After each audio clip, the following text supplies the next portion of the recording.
Voilà, très chers téléspectateurs, que Dieu vous bénisse richement.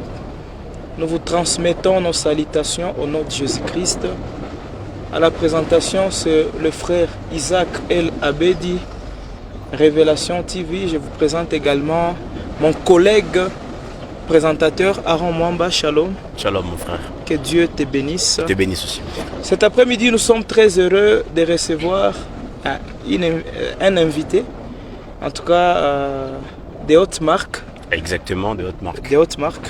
Le serviteur de Dieu, Jean Mundeke, un homme à double casquette, prédicateur de l'évangile, en même temps chantre, musicien gospel. Que dites-vous, frère Aaron, avant de présenter l'homme de Dieu? Moi personnellement, je suis ému de voir qu'il a accepté notre invitation, prendre part sur ce plateau. Oui. C'est une joie immense de le recevoir. Oui. Mais avant toute chose, j'aimerais demander au peuple de Dieu qui nous suit de partout dans le monde de partager nos vidéos, de liker, afin de donner assez de force. Tu vois, si on n'a pas beaucoup d'abonnés, si on n'est pas liké, on n'a pas assez de courage pour faire de bonnes choses. Ça empêche ça, le message. Voilà, vous êtes nombreux en train de nous suivre sur la chaîne du message, la Révélation TV. Nous recevons l'homme de Dieu, le frère Jean Mundeke, à qui nous disons Shalom. Shalom mon frère, et que Dieu vous bénisse. Amen, que Dieu vous bénisse aussi. Que Dieu vous bénisse. Vous allez bien? Ça va. C'est très bien. Très content d'être là avec vous, partager ce moment avec les enfants de Dieu. Je crois que Dieu nous bénira ensemble dans cette émission. Abonnez-vous, partagez les vidéos, développez la chaîne pour l'œuvre de Dieu et pour l'évangélisation. Je suis là, ce sont nos frères, c'est notre chaîne où nous parlons de Jésus-Christ et de son œuvre. Que Dieu vous bénisse et qu'il bénisse tous ceux qui regardent cette vidéo. Amen, amen. Frère Jean Mundeke, quelles sont tes premières impressions? Maintenant, nous sommes sur notre plateau. Nous voulons parler de Jésus. Nous voulons parler de Jean Mundeke. Nous voulons parler de la carrière musicale de Jean Mundeke. Avant tout d'abord, je tiens à vous remercier. Merci pour cette considération que vous apportez à notre modeste personne. De venir ici partager un moment avec vous. Pas seulement avec nous, mais avec tous les enfants de Dieu. Très content, très content. Et je vais dire d'abord, je suis très content et très heureux. Déjà béni d'être là. Et nous sommes aussi contents de vous avec recevoir. Les aigles.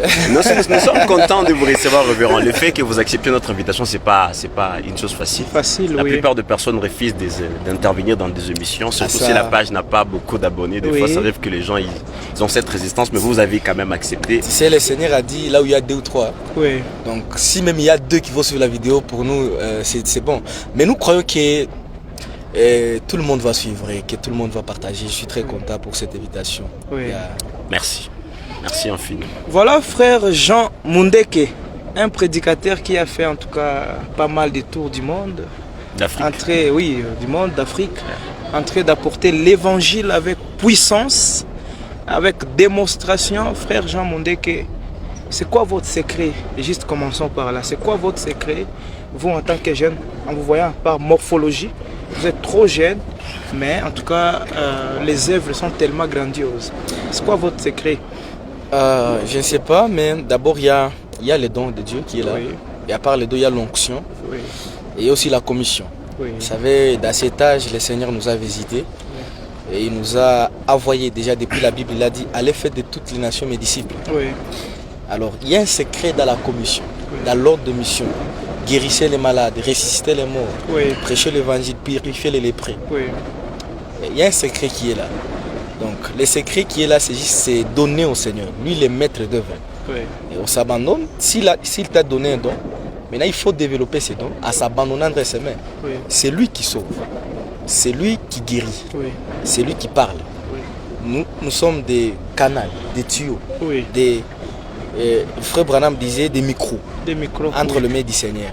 Donc ce n'est pas le micro qui est très important, mais c'est la personne qui parle. Alors le vase là doit se laisser faire. Donc, le secret c'est de se laisser faire entre les mains du Seigneur, à genoux devant Dieu, debout devant les diables pour acquérir toute le vertige spirituel afin de faire son œuvre. J'ai une question. Les frères Jean Mundeke qui viennent de parler du secret. Je me pose la question de savoir comment tout ça a commencé. En quelle année et comment tu as débuté à prêcher. Parce qu'on te voit aujourd'hui sur les réseaux sociaux influents pour cette génération. Je ne sais pas ça a commencé quand et où. D'abord je vais dire juste que là, Ebenezer, Oui. Jusqu'ici, Dieu m'a secouru. Il y a beaucoup ceux de ma génération qui ne sont pas au niveau où nous sommes. Je vais dire d'abord, on n'est pas encore là où nous allons, mais nous sommes à chemin. On a chemin, je l'ai dit hier dans une émission, que le monde va encore plus découvrir.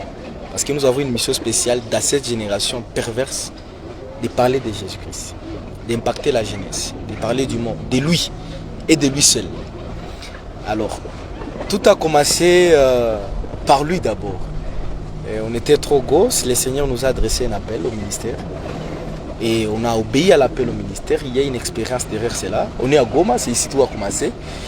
Et on est allé petit à petit. Ce n'est pas à dire que... Dans quelle année déjà? Là, c'était en 2017, si je ne me trompe pas. J'étais encore à l'école. Ce n'est pas à dire que le Seigneur m'a appelé aujourd'hui. Et aujourd'hui, j'ai commencé. Il y a l'appel, comme vous savez aussi avec Samuel de la Bible. Il y a l'encadrement au pied des anciens. Être nourri, Paul parle de que Timothée soit nourri des paroles de foi. Prendre l'état de lire, de comprendre, de connaître Dieu et sa parole. Et de là, maintenant, le Seigneur nous a donné un envol avec beaucoup de difficultés, beaucoup d'épreuves, beaucoup de turbulences. Mais Ebenezer, Dieu nous a secourus.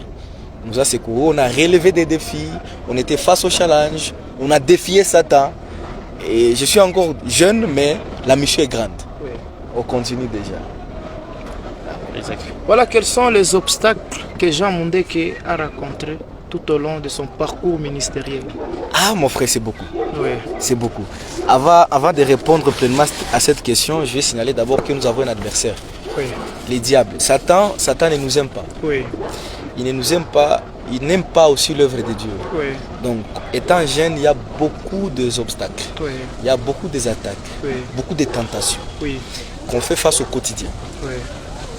Comme je l'ai dit en introduisant, à genoux devant Dieu, debout devant les diables. Il y a une vertu dans la prière. Tous les obstacles qu'on a eu à faire face, toutes les épreuves, toutes les attaques de l'ennemi qu'on a eu à faire face, les seigneurs nous ont secourus. Je ne saurais pas énumérer ça, c'est parce qu'ils sont nombreux. Ils sont nombreux et Dieu reste Dieu en tout. Je ne saurais pas détailler, mais on a fait face à beaucoup d'obstacles. Opposition dans l'église, opposition même à tes collègues prédicateurs, opposition même dans la famille. Et si vraiment tu n'es pas appelé pour ça, tu vas lâcher prise. Tu dis non, j'abandonne. Voilà, je pose juste une question, frère Aaron. Que Jean Mundeke nous dise comment est-il parvenu à surmonter les obstacles. Voilà, ça pourra aider la nouvelle génération. Ces personnes qui ont des appels mais qui ne savent pas comment se tenir face aux épreuves, aux attaques, aux obstacles. Vous êtes déjà un influenceur pour cette génération. Certainement, il y a des gens qui nous suivent qui doivent déjà apprendre de vous. Je vais dire, pour surmonter les obstacles, d'abord il faut savoir tu es dans quoi. Tu es dans quoi. Lorsque moi je pris conscience, lorsque le Saint-Esprit m'a révélé si je suis dans quoi, je me suis tenu dans la chose. Maintenant dans la chose, le découragement, les obstacles, les attaques qui viennent du diable, j'ai un seul recours sur le Seigneur, Jésus-Christ et sa parole. Lorsque ça semble noir, la Bible dit il est pour nous un secours qui ne manque jamais dans la détresse. Je rentre dans un lieu secret et je m'agenouille devant lui et je dis Seigneur, je n'en peux plus. Donne-moi la force. Et le psaume dit, ceux qui se confient à l'Éternel, ils renouvellent leur force. Ils prennent de la vol comme de l'aigle, ils se lancent, et ils s'envolent et ils ne se lassent pas. Donc j'ai toujours cette habitude de renouveler ma force à genoux devant le Seigneur. Je prends l'état de méditation, je m'agenouille, je renouvelle. Vous savez l'aigle. L'aigle. L'aigle, quand il a vieilli, quand il vieillit et que son bec vieillisse, il part dans un rocher. Et là, sur ces rochers, il frappe son bec sur les rochers jusqu'à ce que ça va devenir encore comme avant. Et il reste là pendant longtemps. Et quand il va revenir encore dans l'espace, il sera nouveau. Et le bec là sera encore piquant comme avant. C'est ce que nous faisons au quotidien. Lorsque tu te sens épuisé, lorsque tu te sens attaqué, lorsque tu te sens découragé, tu te retires d'abord de la scène. À genoux et dans la méditation, tu dis Seigneur, je viens pour renouveler ma force. Je vais dire à la nouvelle génération, la prière a une force efficace. Pas seulement la prière, l'humilité aussi. Dieu résiste aux orgueilleux, mais il fait grâce aux humbles. Tout le temps que tu seras humble devant lui, dans toutes les carrières, musicales, prédication, dans tout ce que tu fais dans le corps du Seigneur, Dieu est obligé, c'est la loi de Dieu. C'est lui qui s'humilie, Dieu l'élève. Pas seulement devant les hommes, mais surtout devant le Seigneur, en secret. J'ai une question. Vous avez dit que vous avez passé par beaucoup de preuves. Il y a des gens qui n'ont pas cru en vous quand vous avez commencé. Ouais. Le jour où vous prêchez pour la première fois, vous vous rappelez de votre premier sermon? C'était ici à Goma. Le sermon, c'était C'était ici à Goma. J'avais pour prêcher sur la parole de Dieu, demeure éternellement. Oui. Demeure éternellement. Là, vous vous rappelez des erreurs que vous avez commises pour la première fois? Ouais, beaucoup d'erreurs. J'étais encore... je faisais ici la 6e année des humanités. Oui. Et là, le pasteur m'appelle, il me dit... Tu prêches demain. Désigne de nos églises à Goma. Yeah. Ce n'est pas dans mon église Temka. Désigne de nos églises ici à Goma. Oui. Il dit, tu prêches demain. C'était le mardi. Et il te surprend comme ça? Comme ça, parce qu'il savait que je prêchais déjà au Day. Yeah. Ah, tu as commencé au Day. J'ai commencé au Day. Mais dans cette génération, il y a des gens qui ne veulent pas commencer comme ça. Ils veulent commencer à la chair directement. C'est ça la différence. L'appel au ministère, c'est comme un feu intérieur. Oui. Yeah. Jérémie dit, quand je ne parle pas, je sens comme entrer à l'intérieur de moi, ça brille. Et moi, c'est comme ça que ça a commencé. Donc, quand je ne parlais pas, je me sentais que ça brille. Donc, tu as décidé de prêcher au Day. Prêcher au Day, prêcher, oui. Je me souviens même, Kato, il a ma banga acide et cabine Rutobo. Là, j'étais connu. Pourquoi? Parce que je sortais le soir avec ma Bible.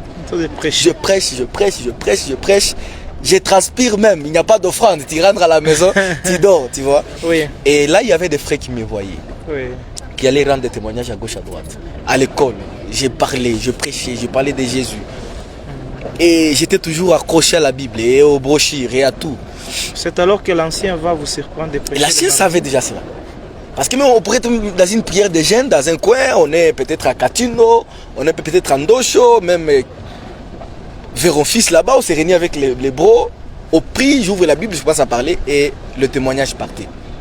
Et le matin, j'ai reçu un coup de fil, dit, le soir d'ailleurs, parce qu'on était le lundi, demain mardi, et qu'il te dit, déjà tu te prépares parce que demain tu prêches. J'ai un tremblement. Mais Seigneur, qu'est-ce que je vais dire maintenant devant ton peuple? Et là, la nuit, j'avais prié, j'ai écrit mes notes, j'ai pris mes notes, j'ai écrit la parole de Dieu demeure éternellement, j'ai mis des versets, j'ai appelé le frère qui devrait m'interpréter, son nom c'est Caleb, je me rappelle toujours. Aujourd'hui, il est déjà député. Oui. Il était là et puis je lui ai dit, frère, demain je prêche. Demain tu prêches, je serai là. Alors au début, ça n'a pas été facile. Ça n'a pas été facile. On dit maintenant, on va appeler le prédicateur 10 jours. Après la louange. Après la louange. Calme, on t'attend que toi pour le prédicateur 10 jours, c'est qui? C'est moi. Je suis là trop jeune là, j'ai dit Seigneur. On m'appelle à la chair, je n'arrive même pas à saluer. Tu sais, je n'avais pas même parvenu à saluer le peuple. Oui. J'ai dit que Dieu bénisse, ça ne va pas. J'ai dit, levez-vous, on va chanter. Tu as commencé à faire chanter. À faire chanter, la chorale a donné un cantique de louange. Et là, vous n'étiez pas encore musicien? Non, là, je n'étais pas encore musicien. Quand on commençait à louer, j'ai senti quelque chose en train de descendre. Oui. C'est comme ça, il dit, cherche chanteur et musicien, qu'il chante d'abord. Et puis, la présence de Dieu descend. Voilà. Et puis la présence était descendue. Après le cantique de louange, j'ai dit à l'église, prions. Tout ça, c'est la peur. Hein? C'est la peur, quoi. Mais comment tu vas commencer? Donc je contourne pour arriver à parler. Vous imaginez. Et quand on a prié, le Seigneur a donné l'onction. Oui. Après, moi-même, j'ai prié pour le peuple. Et j'ai dit au frère Caleb, le frère Caleb va lire l'écriture du jour. Il a lu Jean 1, on commence à mettre la parole. La parole était avec Dieu, la parole était Dieu. La parole est venue dans le monde. Et là, c'est parti. 10 minutes comme ça, l'église était debout. Oui. Tout le monde poussait des cris de joie. Alléluia, oui. Amen. Et là, après les cris, là, j'ai compris, il y a une différence entre la personne et le ministère. Oui. Ça se voit. Donc, la personne, c'est le vase. Le ministère, c'est Dieu. C'est Dieu, oui. Quand le ministère travaille, c'est Dieu qui travaille dans un corps. Et là, c'est l'onction. Oui. Et lorsque je suis quitté de la chair, je me suis senti encore déjà mondé que normal. Oh là là. Si on me dit de revenir, de retourner dans ce même corps-là, non. Parce que c'était le ministère qui agissait dans un corps. Oh là là. Vous êtes en train de suivre le serviteur de Dieu, Jean Mundeke, quoique jeune mais vieux. Vieux déjà. Il est plein d'expérience. J'ai vu ses commentaires. J'ai vu ses commentaires sur TikTok. Oui. Quelqu'un commente sur une vidéo de moi. Jeune mais vieux. Non, vous êtes vieux parce que vous avez affronté les diables plusieurs fois. Déjà, vous êtes vieux parce que vous avez de l'expérience. Certainement. Par rapport à certains ministres qui viennent à peine certainement, avec la carrière. Certainement. En tout cas, bon, petit en taille, mais grand en tout cas. Grand en esprit. En esprit. Même les diables te reconnaissent, je pense. Ils te connaissent. Ils me connaissent tous. Je vois la plupart des fois quand vous prêchez, vous avez cette cette attitude d'avoir confiance en soi. Vous savez, le diable c'est un esprit. Et quand nous sommes dans l'esprit, on doit l'affronter. On doit l'affronter. Je vois dans des prédications de Frère Branham, il y avait un moment quand il disait l'église, levez-vous, ce n'est plus votre frère. C'est Dieu qui parle. Ça veut dire là, il était conscient que la divinité a lui en train de parler aux gens. Exactement. Et là, on n'a plus peur. Une prédication... Vous avez une fois défié le diable? Mais bien sûr, une prédication de Frère Branham, le super sens. Il est en train de montrer comment, lorsque tu es revêtu du super sens, la foi, rien ne peut s'opposer à toi. Déjà là, on peut prendre Psaume qui dit, j'avais dit, Psaume 88, vous êtes des dieux. Vous êtes tous le fils du Très-Haut. Donc une fois qu'on est né de Dieu, d'abord, en dehors d'être prédicateur, tu es, Frère Franck dit, tu es participant de la nature divine. Et quand tu es participant de la nature divine, quand l'onction maintenant descend sur ce corps, dont le contenu est Dieu, non. Il faut que les gens comprennent ça. Rien n'est impossible. Rien n'est impossible. Là, aucun obstacle, aucun mur, aucun démon de l'affaire, même si le diable lui-même sortait ou qu'il le voit visible comme ça, il ne pourra rien faire. Jean Moundek, je vous pose une question. Tout au long de votre ministère, qu'est-ce qui vous a plus impacté? Jusqu'à aujourd'hui, bien sûr. Tout au long de mon ministère, ce qui m'a plus impacté, c'est la guérison des corps et le salut des âmes. Dieu a guéri dans mon ministère des cas impossibles, des miracles dont j'attendais parler. Et Dieu a appelé des âmes dont moi-même je commence à pleurer. Oh là là. J'ai fait une prédication, je fais appel à l'hôtel. C'est toute l'estrade qui est pleine déjà. Pleine déjà. Et moi là, je craque, je n'arrive plus. J'ai compris que ce n'est pas moi qui fais ça. Je me souviens, il y a une prédication que j'avais tenue quelque part. Et je faisais appel à l'hôtel, on était au-delà de 70 ans. Un dimanche. Un dimanche. J'avais prêché dans 4 églises, on était au-delà de 152 ans. Et il y a eu des cas, il y a eu une prédication que j'avais tenue dans une ville dont il y avait un enfant qui était né sans sexe. Et je n'avais pas prié à plein de prédications, Dieu a crié. Je tiens à de montrer au peuple de Dieu comment Dieu est créateur. Depuis qu'il a créé le soleil, la Bible dit il est celui qui appelle du néant les choses à l'existence. Romains 4 dit celui qui donne la vie aux morts et qui appelle les choses qui n'existaient pas comme si elles étaient. Et c'était ça la prédication.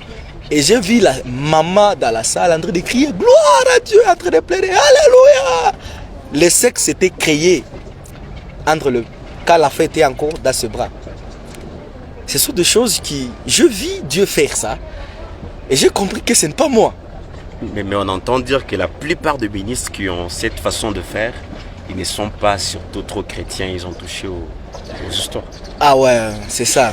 Parce que non, le miracle, c'est difficile de voir le miracle. On attend dire que les gens qui font ça, ils touchent. Là, je m'adresse déjà aussi aux hommes de Dieu qui vont voir cette vidéo. Élie, il était un homme de même nature comme nous. Exactement. Paul était un homme comme nous. Dans cette génération, même les pentecôtistes le savent. William Branham, il était un homme comme nous. Excepté le Seigneur Jésus-Christ qui était Dieu fait chair. Regardons ces hommes-là. Ils ont travaillé avec le Seigneur. Dieu a fait. Ils ont créé des choses. Ils ont arrêté le soleil. Ils ont fendu des mers. Paul dit, c'est que par la foi desquels ils ont éteindre même le feu. Ils ont défié des rois. C'était des hommes. La puissance de Dieu dans un corps humain, c'est Dieu qui travaille. Je pose la question. Si le diable, frère Aaron, il est capable d'envoyer ses agents sur la terre pour impacter le monde, le diable qui est une créature, Dieu Elohim qui est créateur, à combien plus forte raison Dieu, le Seigneur Jésus-Christ, ne peut pas envoyer ses agents sur la terre pour défier la puissance des ténèbres?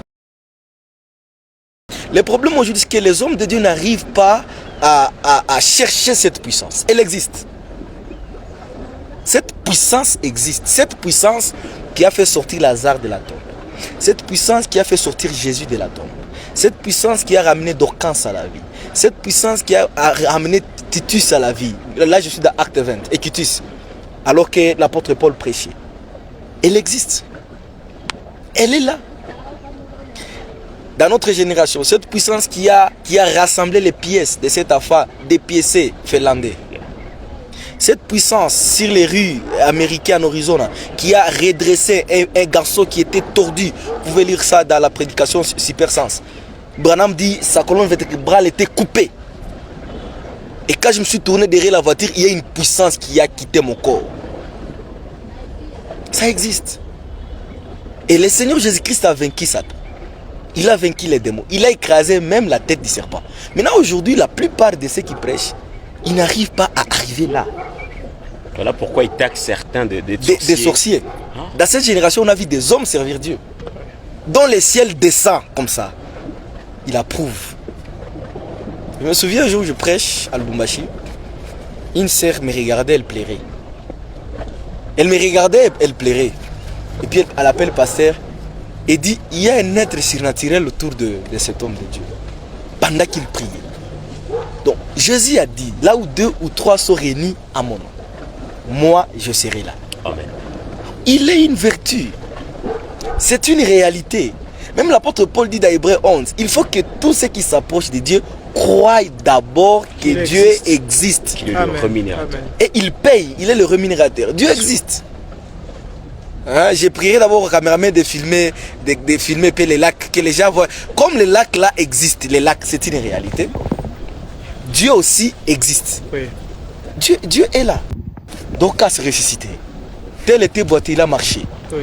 Et toi maintenant tu veux faire ça. Et tu n'arrives pas, c'est là que tu vois les gens aller toucher des fétiches. Ce n'est pas l'homme qui veut, c'est Dieu qui te prend, il te donne les dons, il t'équipe et il t'envoie vers son peuple. Et maintenant, toi tu te concentres dans sa présence pour conserver l'onction et conserver la présence de Dieu. C'est notre combat de tous les jours. C'est ça. Voilà, vous êtes sur la chaîne du message avec le serviteur de Dieu, Jean Mundeki.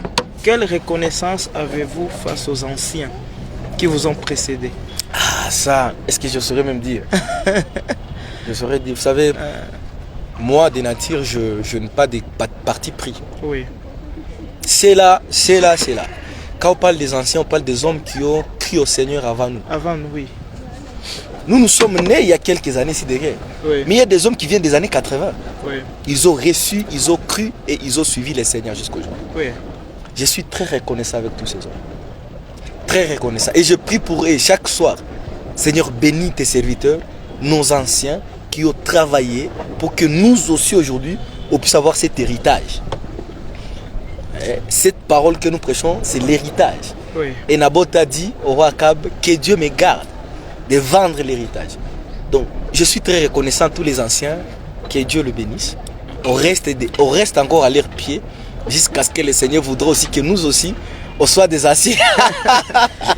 Mais Jésus revient, je ne sais pas si ça sera très bientôt. Non, Jésus revient très bientôt. Ouais. J'ai une question un peu pertinente, mais il faudrait que vous puissiez la répondre. En essence, parmi toutes les personnes que vous connaissez, il y a croisé beaucoup de personnes dans votre ministère de prédicateurs qui sont anciens ou de ta génération. Est-ce que vous avez, je ne vais pas utiliser le terme idole, mais je parle une personne qui vous inspire? Oui. Il y a toujours eu de ces ministères-là qui t'impactent. Oui. Et que tu suis au quotidien. D'abord, pour moi, dans cette génération, le premier, c'est Frère Branham. Oui. Frère Branham. Et tout le temps que je suis dans des services évangéliques, je ne peux pas passer à côté de cet homme. Je le prends d'abord. Je les consomme. Donc, je les consomme. Et puis tu les sors. Je les consomme parce que vous savez, qu'on soit sincère, dans les assemblées du message, aucun évangéliste, même en dehors du message, peut dire qu'il a prêché l'évangile avec puissance, comme Dieu utilisait Frère Branham. Personne. Raymonto, Ora Robert, Tommy Osborne, tout ce monde-là ont puisé quelque part. Frère Franck écrit dans son ouvrage La Grande Tragédie, il dit, tous les évangélistes du XXe siècle, tous sont conscients que cet homme avait quelque chose de particulier. Oui. Donc, quand je suis dans des services évangéliques, d'abord je prends cet homme, je le consomme. Et je descends à genoux et je dégage la puissance de Golgotha. Voilà, il y a Frère Branham qui m'a impacté dans l'évangélisation, dans l'enseignement, il y a Frère Franck. Dans notre pays, il y a des hommes qui m'ont impacté aussi dans l'évangile. Oui. Soyons sincères, il y a des hommes comme Barouti. Oui. Dans la prédication, il y a des hommes confirmés, Badi Banga. Oui. Ils sont nombreux, il y a des frères Mwamba, Ils sont nombreux ici à Goma, mon pasteur Boulumba. Ce sont des hommes qui m'ont impacté positivement pour développer la parole et le ministère. Parlons du pasteur Boulumba. Personnellement, qu'est-ce que vous appréciez? Lui, c'est mon père. Oui. Lui, c'est mon père et il m'a encadré. Je sais pas, c'est un homme de Dieu, il est doux, il est calme, il est un père. Son aspect humble, il écoute, il est humble, il est conducteur d'une très grande église au monde. Oui. Mais sa manière de travailler, il est toujours humble. Et tu sais, parfois il me demande des conseils. Frère Jean, j'aimerais faire ceci, comment tu vois? À sa grandeur, c'est rabaissé pour me demander conseil. L'autre fois, je me rappelle, j'étais avec vous à l'Assemblée TMK, je l'ai vu sortir, nous serrer la main, j'étais épaté. Moi, quand j'entends parler de lui, je pense que c'est quelqu'un qui a des gardes du corps et tout. Non, il est humble.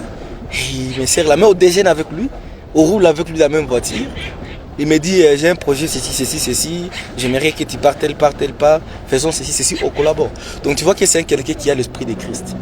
Tout homme de Dieu qui a l'esprit de Christ, il n'est pas orgueilleux. Il est humble. Je suis en train de comprendre, vous tirez votre humilité. Et c'est là que je puisais, c'est là où je suis encadré. C'est un homme de Dieu. Parce que quand nous servons, ce n'est pas notre gloire. Oui. Vous êtes des serviteurs pour commencer. On est des serviteurs. Et la Bible ajoute des serviteurs inutiles. Servant les enfants de Dieu. Dit au grand roi, avec respect, avec crainte. Révérence. Avec révérence. Donc c'est un homme de Dieu à qui j'ai beaucoup de respect. C'est un père, c'est quelqu'un, un modèle. Un modèle pour moi. Même si je quitte le Congo aujourd'hui, je pars dans un endroit où je vais conduire les enfants de Dieu. Il sera pour moi sur la terre un point de référence pour la conduite de l'église. Voilà. Allez-y. Voilà, je voulais qu'on tourne un peu la page parce que on s'est plus martelé sur la prédication. Sur la prédication. Bon, avant de continuer, j'aimerais savoir, il est là, on l'a beaucoup vanté, un homme puissant, un homme. Est-ce que vous êtes marié? Très bientôt là. Non, il faudrait répondre, vous êtes marié ou pas? Il y a une sœur quelque part qui a déjà pris mon cœur. Le cœur n'est plus à prendre. Donc à toutes nos sœurs qui sont en train de regarder, oubliez le révérend. Il est déjà pris quelque part d'autre avec une autre sœur. Donc très bientôt le révérend va se marier. Nous viendrons pour diffuser son mariage. Oui. On va diffuser son mariage. Voilà, vous êtes nombreux, les sœurs, vous avez suivi. Le frère est déjà pris. Le frère est déjà pris. Très pris, il très pris partant. Son cœur depuis longtemps.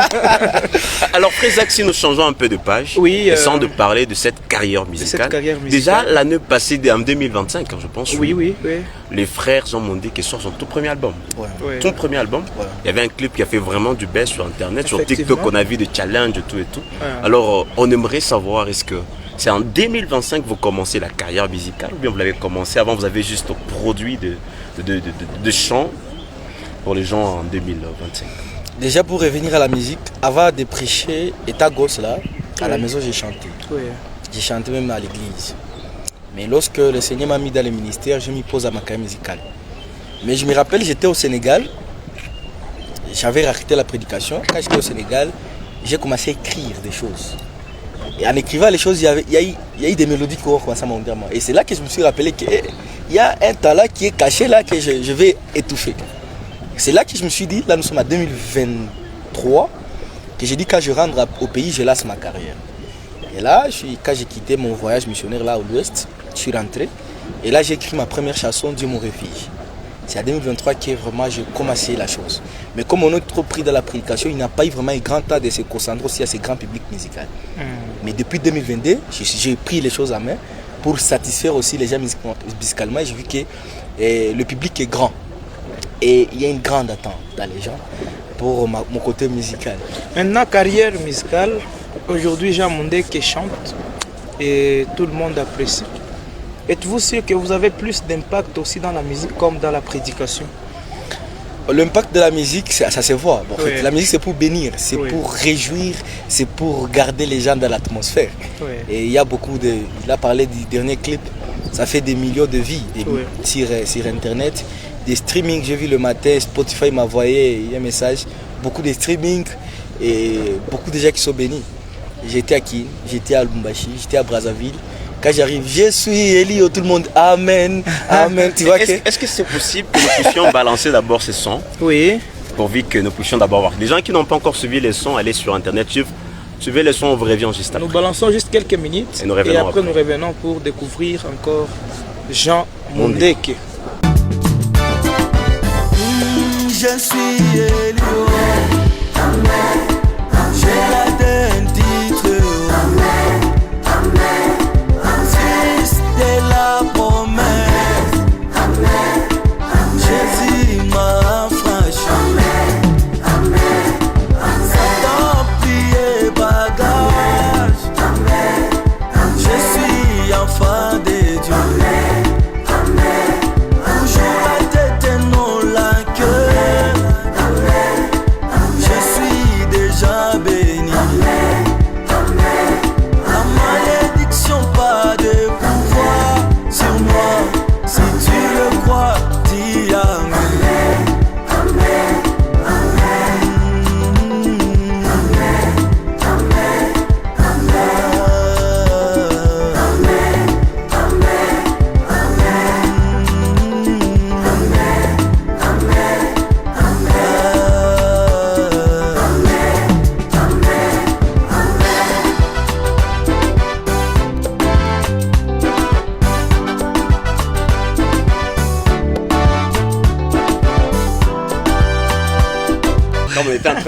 J'ai une belle chanson et puis tout le monde est là. Amen, amen, amen. Révérend, c'est du lourd. Hein? Du lourd. Ouais. C'est le travail, c'est le boulot. Ça s'est fait à Goma. Ça s'est fait à Goma, on a enregistré ici. Moi-même, je suis dans les clips, je suis en train de parler, on dirait que j'étais pas là, je suis dans les clips. Il est là, il fait partie de l'équipe, l'équipe JM, cette grande équipe. Oui. Et je profite à dire que déjà, cette semaine, ou la semaine prochaine, on est en train d'éditer le nouveau clip. La chanson Parle sur ma vie. Oui. Si ta présence peut changer de vie, me voici maintenant aujourd'hui. J'ai déjà suivi cette chanson. Ta face, toi là, c'est des jours. Parle sur ma vie. Donc les clips arrivent aussi, il y a des projets, il y aura aussi des concerts. Oui. Donc on est là. En 2025. En 2025, cette année, je l'ai dit à Lubumbashi, c'est l'année miracle. Oui. Donc dans cette année, il y aura des grandes choses. On va réunir des foules, on va sortir des chansons qui vont impacter les chemins. Quand vous parlez déjà du concert, vous le projetez dans combien de mois, dans combien de semaines? Surtout dans quelle ville aussi? Il y a déjà des affiches, hein. Il y a déjà des affiches, on est là. L'annonce, il n'y a pas de dates, il n'y a pas de lieu. Il y a l'annonce et on est en train d'étudier le milieu parce que le public est grand. On est en train de voir quelle salle pourra contenir. Mais moi, je postais l'affiche. Je posais l'affiche, il y a des gens qui ont demandé stade délimité. Je ne sais pas si ça fait aller avec. Là, déjà, stade délimité, pour le moment, ça ne sera pas possible. Mais on est en train de voir l'espace qui va réunir beaucoup de gens, où on aura beaucoup de frais pour passer un grand moment de croire Amen, tous au rythme de Amen, Amen, Amen. Bon, déjà là, tu peux nous faire même un acapella. Mais j'ai des angines là. Il a prêché, je ne sais pas. Je ne sais pas, peut-être parce que vous avez prêché. Et j'ai des angines. Hein? Vous avez des angines, vous aurez du mal à faire. Je vais essayer quelque chose. Oui. J'ai des angines depuis ce matin. Oui. Si Dieu a promis, il va accomplir. S'il a parlé, il va le faire.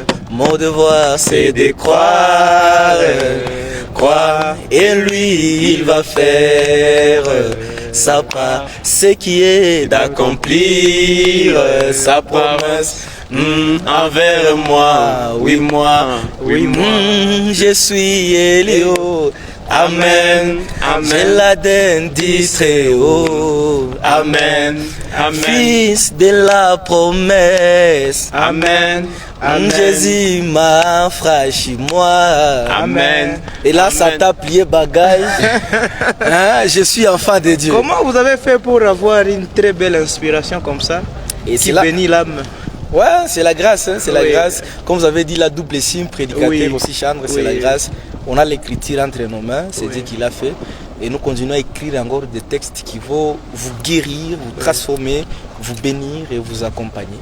Soutenez la chaîne, soutenez-nous. On est à Goma. Hein, on dit depuis Goma, tu as touché même Kinshasa. Oui. Tu as touché Europe. Tu as touché Europe. C'est possible. Bilo Rezoya, vous allez calme, Révérend, vous voyez comment dans votre carrière musicale, vous voyez comment dans 5 ans? Impacter quelle partie du monde? Déjà dans 5 ans, je me vois impacter la grande partie de la francophonie. La francophonie. Quand on parle de la francophonie, vous parlez... Je parle de Paris à Kinshasa, Côte d'Ivoire, Goma, partout ici. Ouais. Je me vois déjà là. J'ai dit quoi? Comme le président lisait ce qui m'élève. On lit déjà sur tes lèvres. On lit sur tes lèvres. Non, on a retenu l'émission. Non, l'émission restera presque éternelle. Si on ne piratait pas notre page, l'émission restera. On va certainement lire sur votre lèvre. Lisez sur mes lèvres, donc dans 5 ans, si Dieu va nous accorder la grâce d'être sur terre, on aura déjà impacté la francophonie. Donc dans 5 ans, vous allez impacter la francophonie. La francophonie sera déjà impactée partout. On aura déjà rempli de grandes salles dans le monde, dans la francophonie, où on parle de Jésus et on chante pour ça. Est-ce que le révérend a quelques featuring avec certains musiciens, de musiciens gospel, qui font du gospel? Vous avez des featuring? Des projets à venir, oui. On a une très bonne collaboration avec mon vieux temple, que je salue, Aquala.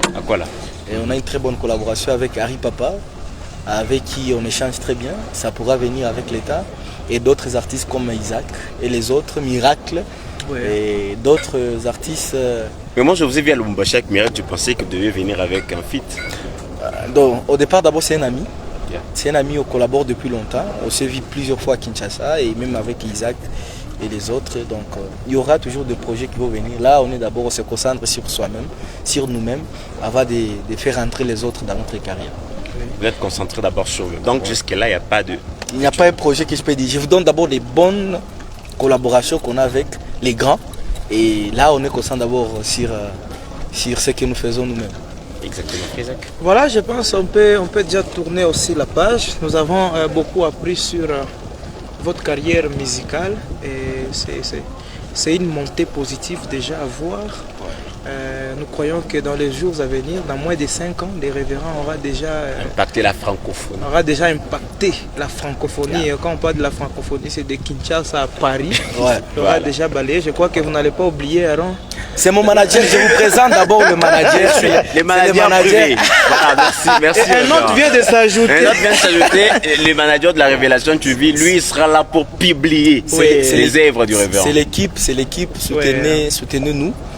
Je crois les frères vont mettre même le numéro. Si vous êtes à Lubumbashi, à Kinshasa, envoyez vos contributions. Je ne parle pas spirituel, je parle financier. Donc financier, envoyez vos contributions pour que le plateau, pour que le média, pour que l'évangile avance. Faites-les et Dieu vous bénira. N'oubliez pas de mettre le numéro. On va mettre le numéro. Toutefois, il faudra donner aussi le nom de votre compte YouTube. Partout, YouTube, Jean Mundeke, Facebook, Jean Mundeke, TikTok, Instagram. Allez nous suivre et allez nous écouter sur toutes les plateformes de téléchargement. Spotify, Apple Music, Amazon, nous sommes partout là-bas. Et Dieu vous bénisse. Voilà, alors que nous tendons vers la fin, peut-être Jean Mundeke, dernier message aux gens qui nous suivent. Le dernier message d'abord, que Dieu vous bénisse. Amen. Merci beaucoup pour l'invitation. Merci pour ce moment qu'on a passé ensemble. Priez pour nous. La mission est grande. Mon premier album, c'est ma mission. Nous sommes dans cette mission-là, de parler du Seigneur jusqu'au jour de son retour, ou bien jusqu'à ce qu'on va quitter cette tente terrestre. Déjà. Moi j'avais une question. Je m'excuse de vous avoir coupé la parole. Il y a une chose qui me passe par la tête, vous vous appelez disciple accompli. Pourquoi vous vous appelez disciple accompli? Vous êtes disciple de qui? Accompli à faire quoi? Là, c'est le Seigneur Jésus qui a dit le disciple n'est pas plus grand que son maître. Mais tout disciple accompli sera comme son maître. J'ai un maître. Et le maître là, c'est le Seigneur Jésus-Christ. Et je suis son disciple. Et moi déjà, d'avance, je me vois accompli. Voilà pourquoi je me dis un disciple accompli. Par ça, j'ajoute une écriture pour clarifier. Il y a des gens qui me posent la même question. Comment nous ne sommes pas atteints à la perfection, tu t'appelles déjà accompli? L'apôtre Paul écrit aux Corinthiens, c'est une sagesse que nous prêchons parmi les parfaits. Donc avant la perfection, la Bible nous appelle déjà parfait. Et là, disciple accompli. Déjà, que Dieu vous bénisse. Abonnez-vous, soutenez-nous. Et je crois que vous serez toujours bénis avec mes frères et avec ce plateau. Et peut-être pour clôturer, quelle relation vous avez avec ces gens-là qui ne voient pas la même chose avec vous? Non, moi je n'ai pas ce problème-là. Chacun a sa conduite, sa manière de voir les choses. Je ne condamne personne. Le point d'abord commun, c'est Jésus-Christ. Dieu a envoyé son Fils dans le monde pour que nous ayons la vie éternelle. Et voici les témoignages de Dieu. Quiconque a le Fils a la vie. Quiconque n'a pas le Fils n'a pas la vie. Moi-même, des pasteurs pentecôtistes, je les respecte. Ce sont des hommes de Dieu. Ils prêchent Jésus et ils ont mon soutien par rapport à l'évangile. C'est tout ce que je peux dire là.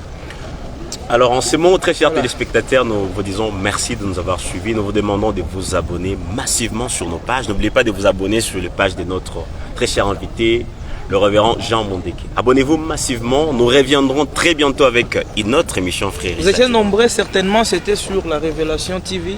La présentation, c'était le frère Isaac El Abedi. Et le frère Aromamba. À très bientôt pour une autre émission. Que le Seigneur vous bénisse. Shalom. Shalom.